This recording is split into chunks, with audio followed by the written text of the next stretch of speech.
Really, when I hear myself talk, it sounds like horseshit because I've been so many places and seen so many things that, and that's why I got the Elvis thing, which we'll talk about later, because I thought I really didn't do it. I thought I made it up. And my kids, I got it, they were shocked. It was great. Listen, where we left off. Where we leave off? You were talking about the fastest exodus anyone had ever made from the mailroom at William Morris. Right. I have a world record, I think. It was great. And I went into the world of publicity, which I knew nothing about. But the whole entire job then was to service the nightclub business, which was the most prevalent business in New York. You would send out 8x10s, one full-length shot and one 8x10 glossy, a bio that always started this way. One of the brightest stars on the show business horizon is blank blank, who's opening at blank blank. Then the owner would fill in the date. He was born and da-da-da-da-da. I mean, it was terrible. But some good came out of the publicity department. I managed, Person to Person was on the air then. And it was everyone's favorite show. And part of my duties, because it was for nothing, was to put people on Person to Person. Talk about Person to Person. Well, Person to Person was a show that Ed Murrow hosted, produced by John Aaron and Jesse Zalsma, who filled in later in my career. And it was on, I think on, God, what do I think, Sunday night, but I'm not sure. And what they do is go to your house. They go to the person's house. And in some cases, the people had no furniture and no house, so they made one up, which is great. But it was such great publicity for a show that was opening or a nightclub performer. I mean, Jackie Kennedy ended up doing a tour of the White House on it. I mean, it was all, and Ed Murrow, who had done, the war correspondent from England, was a hero. I mean, he was just the Battle of England, Ed Murrow. It's when CBS was the Tiffany of broadcasters, and they had the best news department in the world. So I got very friendly with Aaron and Zalsma, who were the producers. And they took a liking to me. And therefore, I put a lot of people on the show, which was very good for my career. And people would start calling me from the coast, can you get so-and-so on the show? I said, let's see. And that was my first contact with actually booking something, even though it was for nothing. But I could do that. Wasn't that great? And then they took me, there's a side story, one night to the Trotters with Ed Murrow. And the four of us, this little fat guy, Ed Murrow, Jesse Zalsman, and John Aaron, and had dinner. Well, let me tell you, I was so far in show business you couldn't even stand me. I said, how will people believe this? What was Ed Murrow like? He was just quiet and drinking and smoking. He was Ed Murrow. He was, well, I don't think he was thrilled to be with me. I don't think he stood up and said, oh my God, I met Bernie Brillstein.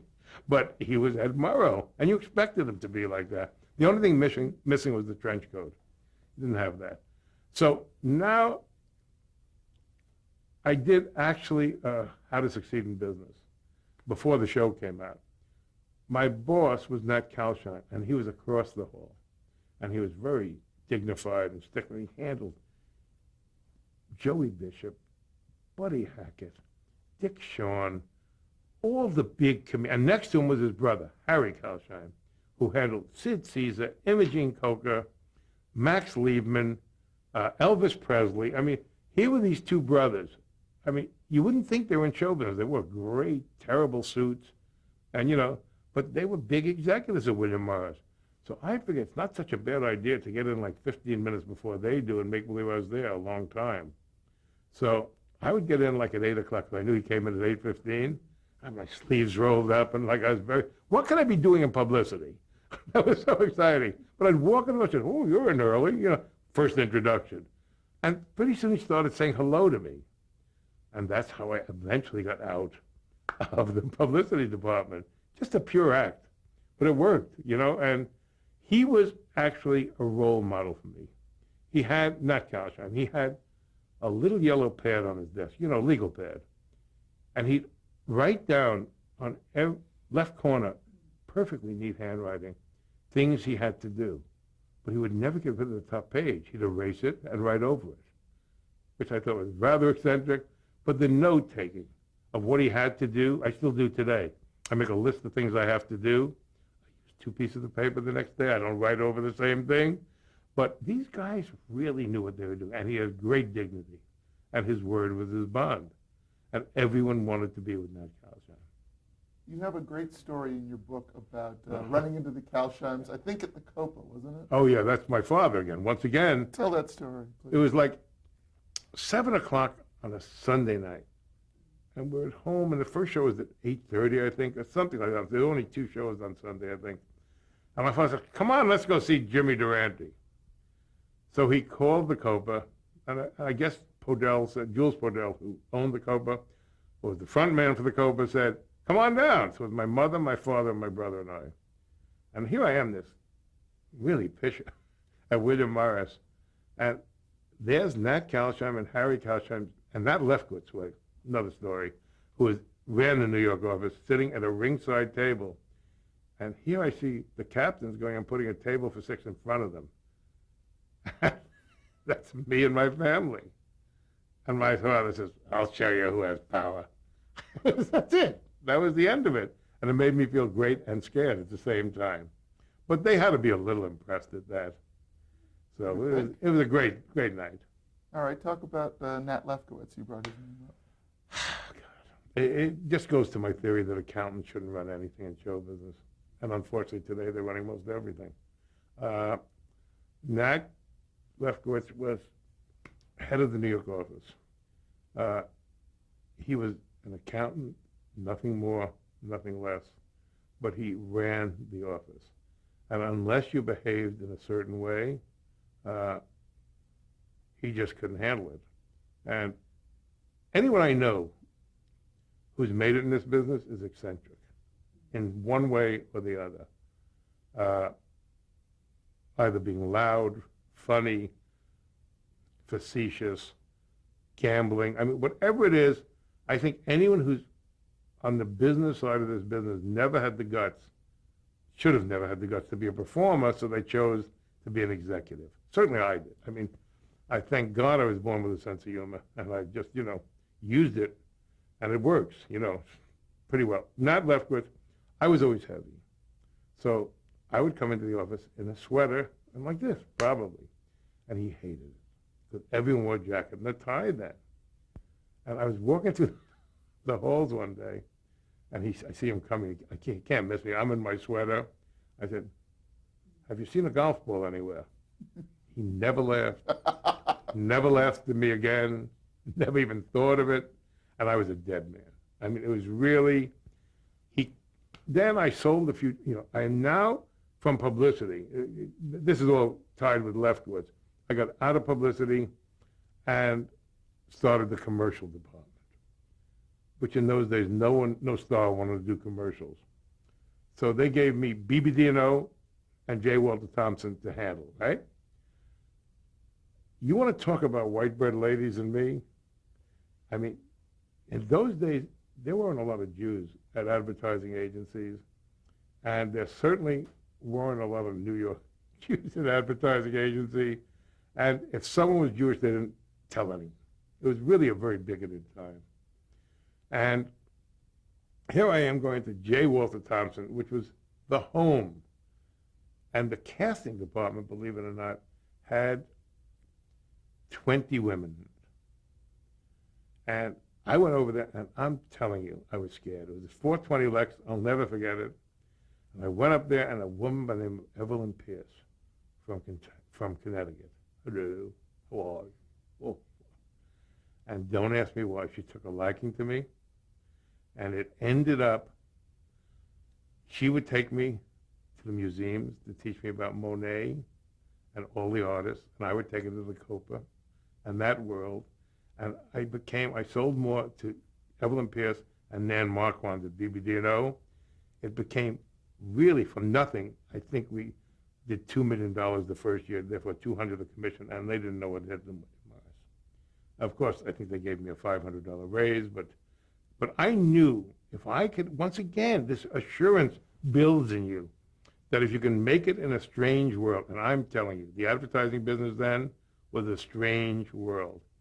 And they'd always start out asking for Jack Lemmon to do commercials. And I would end up selling them Morty Gunty, who was a Jewish comedian, but who sort of could do what Jack Lemmon did in the commercial. But I sold senuensis for commercials, Harpo Marx, and it was casting, and I had a really good time doing it.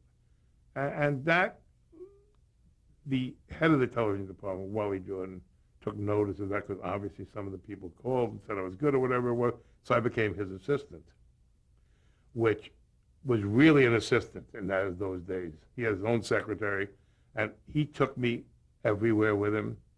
I listened to his phone calls and learned everything. And the best call I ever heard was he was talking to the head of an agency. He said, I really have good news for you.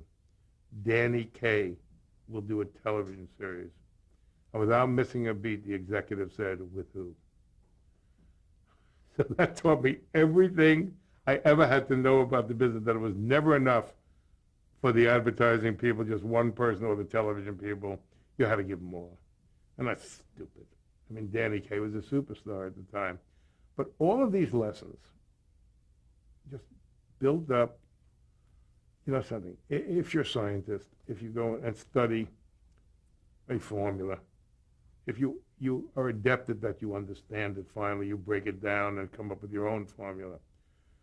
I found out that the one business I was right for was show business. And having that knowledge and still being afraid of it, because you never aspire to be anything more than the head of your own company. In those days, you didn't think of leaving a company. All you wanted to do was become one of the bosses, because you heard they made $100,000. And that was beyond everywhere. I knew my dad had never made more than 20 or 25 grand, and he was doing well. But that's what the bosses made? Oh, my God. And all the perks. God, it was fantastic. So that's what you aspired to when you were at the Morris office? I aspired, yes, to stay there and become one of the heads of not the head of the company, my God, but to become the guy who could deal with talent, like Nat Kalshon, I guess, who was respected and who everyone trusted. I ended up doing it on my own, but I would have liked to stay with William Morris, but with Nat Lefkowitz, I couldn't. Now talk about Wally Jordan, what kind of guy he was. Oh, well, like now you're talking about God to me. He was, I think he had done The Shadow on radio in Chicago, if I remember correctly. He was 6'1", had that short haircut that was in style at the time, not a crew cut, but like down over the head, smoked cigars, drank scotch, always wore Glen plaid suits, always looked immaculate, and would call all the salesmen at 6 o'clock, take a bottle of scotch out of the drawer, what's the news? And he was that kind of guy. And he had access, okay, once again, you had to be a member of the club to talk to the bosses. Even though the owners of the networks were Jewish, the guys who ran it weren't. And you couldn't walk in there without permission. So while he spoke to the presidents, time was Kintner, Tom Moore, and, oh God, it must have been Stanton, or under him was Aubrey. Jim Aubrey. Yeah, so these were tough guys who knew what they were doing, and show business tough, and they didn't want to have any trouble. Today, you can be a killer and walk in with an actor. If they want them, they'll deal with you. In those days, it wasn't like that. You had to wear a suit and a tie when you walked into a network, and you had to look good, and you had to be clean-shaven. I mean, it was a different world. You didn't go to Madison Avenue unless you were invited. Even though I was doing the commercial stuff, it was, it was still quiet. It's fine. The women loved me, but I didn't go much higher.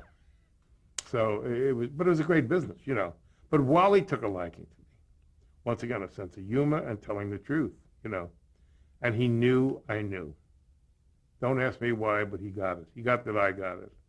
And I was a great asset to him, and his blessing on me was certainly a thing I really needed. And to this day, I love him. I mean, he was just the guy who took me over the edge, not at William Morris, but in my life. And he's the guy who said to me one day, you should leave. We had Lefkowitz and I had fights over a bunch of things. There was a public meeting, staff meeting, where BB&O had called me, and they were going to use Herb Schreiner in a commercial for $65,000. We didn't represent him, but no one did, and Nan Marquardt wanted me to get the commission. Now, isn't that great? It's more than I made a year, $6,500. So I called him, we made the deal. So there's a big meeting, and that Lefkowitz says, I see you sold, this is in front of 40 people. I hear you sold Herb Schreiner to do a commercial. I said, yes, I did. He said, he's not a client. I said, no, he isn't. He said, you shouldn't have done it. And I, of course, being an idiot, said, you're wrong. I said, I was just servicing my client who was doing a favor for me. If I said no, she would put me in the insane asylum. He said, that's not the way we do business around here. And I said to myself, well, by the way, I know you have 10 clients you don't have papers with, including Milton Berle, by the way, at the time. So he then said to me, what if you got this call tomorrow? What would you do? I said, the exact same thing. Well, I mean, in my mind, that was it. I went into 2 executives' offices after that, and they said, you did a great thing. You were honest and tough. You shouldn't have done it, but you did it. And then I sold a television show by pure mistake to ABC, a show called Shenanigans. Merrill Heater and Bob Quigley, game show guys. Merrill Heater's still around, by the way. And Lefkowitz called me in and said, I see you sold this show. I said, yes. He said, who did you take with you? I said, no one. He said, well, that's not right. I said, wait a second. I sold the show.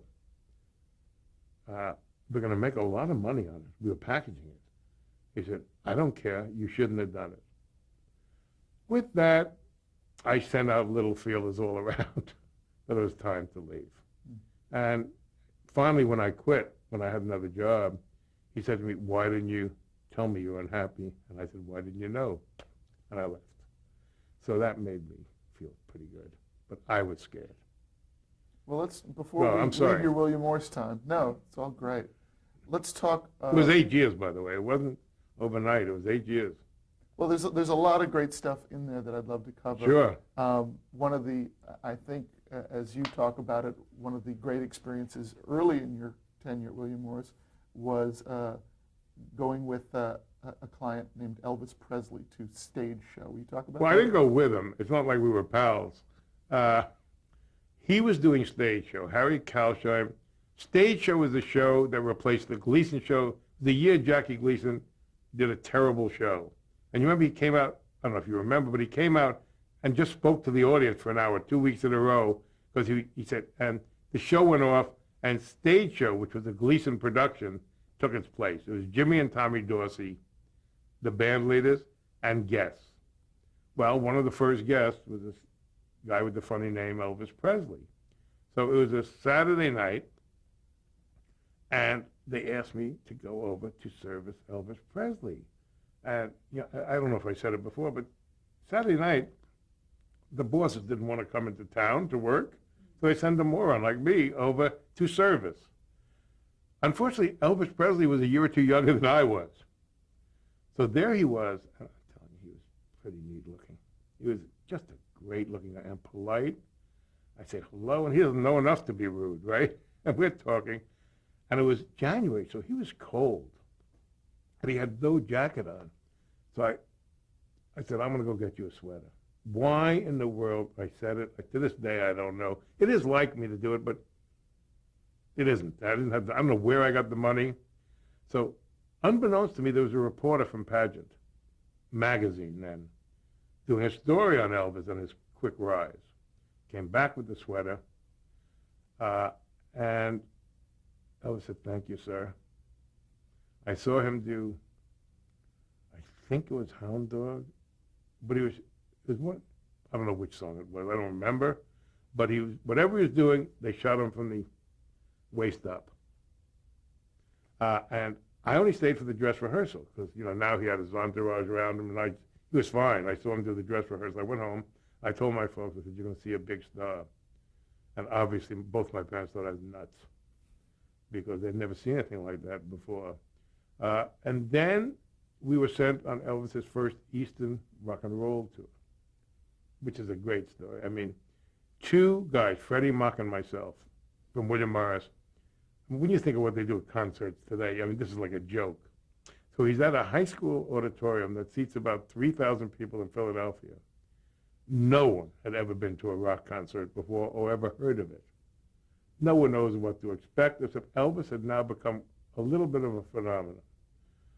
So there he is backstage, and he's in this gold lame jumpsuit. And I am telling you, he looked like Jesus, because there was a little stuff coming. Not that I ever saw Jesus, but I mean, what I would picture Jesus looking like, you know? And he was gorgeous. I mean, just unbelievable. And now, you know, the high school auditorium, the stage is about 3 feet high, I guess. And here's on one side, this guy, Fred Mock, and on the other side, me. We're the bodyguards, the big guys, right? And they say, and here's Elvis Presley. First of all, the screech, which I had never heard before, nearly killed me. And then, like 2,000 flashbolts went off at the same time, and we just ran. They ran right up to the stage. Never did anything bad, but that was my introduction to rock and roll. And look what they sent there. Wow. And that was the start of Presley. I mean, it really was. And then, you know, he eventually went to Vegas the first time and died. He didn't do well at all. I mean, they threw him out of Vegas, really. Mm. He didn't come back till after he had retired and made his comeback. But the thing I always remember about him was how polite he really was. It was just, yes, sir, and no, sir. And I was 26. It was great. It was a great, but to have the picture is really an interesting thing for me. And I never knew I was that young. Looking at it, so it's fine. We'll get to see the picture later when we do the pictures. Good. Great. Now, certainly a major, or the beginning of a major event in your life. Talk about, in 1960, I think, when you were in the commercial department, right. When you arranged a commercial for Bert Hillstrom. Right. Talk a bit about him. Okay. Bert Hillstrom was, I mean, just a show, but it was Kukla, Fran, and Ollie. Bert Hillstrom had a hit show on television, and it was the early days of television, but if you look at it today, it was a pretty good show. And he called me, because he was a client, and said, Bernie, I would like you to meet a puppeteer. Now, all my early upbringing in show business was comedians, Broadway. It certainly wasn't puppeteers. I said, Bernie, you got to be kidding. You're a puppeteer, but you're a genius. I have no time. He said, please, for me, just do me a favor, get him off my back. I said, okay. So my office was on the 26th floor at the time. And in walked, it's funny, it's like a through line of Jesus. It is, because Jim Henson, bearded, skinny, came in carrying a box of, you know, like a carry box, and inside were all the puppets. But it wasn't all the ones that came on Sesame Street. It was the original group. And don't ask me why again, instinct. He made me laugh. And he was saying, he never spoke about this. That was Jim, very soft-spoken. And I said, oh my God. Now, with that, Harry Calshine. I said, excuse me, Jim, one of my bosses is on the phone. He had a very high-pitched voice, Harry, and he said, Bernie, have you ever heard about the Muppets? I said, heard about them? I just signed them. They had asked for the Muppets at Radio City Music Hall. I don't know how anyone knew about them. They were on a Today Show a little bit then, or at Steve Allen Show, I think, a little bit. And Jim showed me this reel he had of his commercials, which in those days all he did was explode things or eat frogs, eating people. I mean, the original Henson stuff was really tough and mean and really late night. And I thought the sense of humor was, I've never seen anything like it. And by this pure miracle, I came to be in business with this genius who will last forever, you know. All of my kids were brought up on him. All of everyone's kids were brought up on him. And he and I became great friends till the day he died. You know, it was just, he was a genius. He really, maybe one or two geniuses I've been in business with, but he certainly was the one. You know, he's great. Now, you talk a bit about where he was in his career and what he was looking to do and what you were able to help him do while you were at Morris. Well, you know, if you've never handled a puppeteer, you don't have an immediate plan.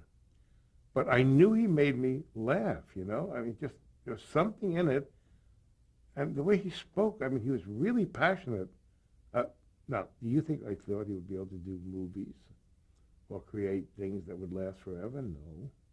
But I said, this is interesting. It's sort of, and he took me over to his little plant, which was like 4 rooms over a place called Chuck's Composite in New York, a club.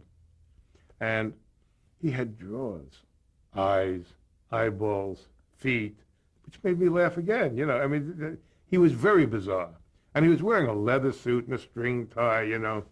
And walking into a restaurant with Jim in New York then caused me to face a lot of derision because they had no idea what it was. He was like a hippie, but not a hippie. So it was really weird.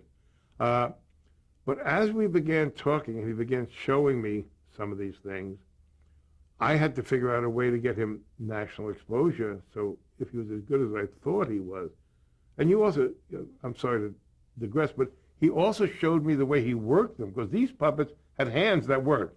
They weren't just, hello, Jerry Lewis puppets.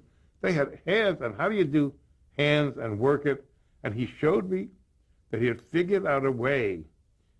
They had a monitor behind stage where he and Jerry Jewell or Frank Oz or anyone who worked with him worked backwards to the picture on the screen.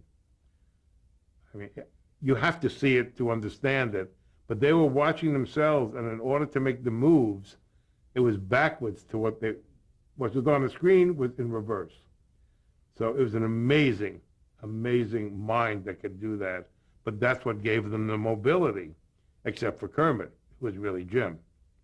Kermit was really Jim. His personality, his golly gee approach to things was Jim. So luck would have it again. You know, it is a series of good breaks and then asterisk, knowing how to take advantage of them. Wally Jordan and Larry Auerbach and William Morris sold the show, the Jimmy Dean Show, to ABC. So genius that I am, I hear Jimmy Dean, I hear country porch, and on the country porch happens to be a dog, which Jim happened to have, Ralph. Was already a character in his repertoire. Already a character in his repertoire. I arranged an audition on the 20th floor. William Morris, Pepe and Nailsworth, who later did Hee-Haw with me, were producing the Jimmy Dean Show. And sure enough, they bought it, and that was the start of Jim. In the long run, Jim got more fan mail than, you know, the dog got more fan mail than Jimmy Dean. But it stayed on 3 or 4 years. And that was really the start of Jim in network television. Really interesting. I mean, he got huge laughs. Just a little dog named Ralph. He played the piano. Which is bizarre when you think of it, but it's great. And everyone associated with the show just got it immediately. Pepe and Nailsworth, Jimmy Dean. Everyone did. Everyone, well, they had not a lot else. I mean, and when you think they had stand-up comedians on that show who didn't fit in at all, the only thing that really fit in was Ralph. I mean, Jimmy wasn't the easiest guy to get along with. Matter of fact, he was the first guy to offer me my own management job, but he wanted it to be exclusive to him, which I was like, not for me, you know. So, but Jim was I remember standing in the back of the Colonial Theater with Bill Cosby, who was the comedian on the show, Frank Oz, and myself, just watching, saying, "Why are we here?" Like the strangest thing. And Bill hadn't hit yet, certainly.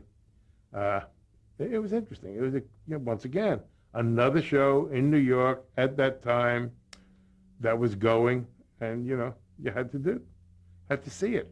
I stayed on for 3 or 4 years. So that was really the biggest thing I had done for Jim up to that time. I think we have to break. Okay, that means an hour.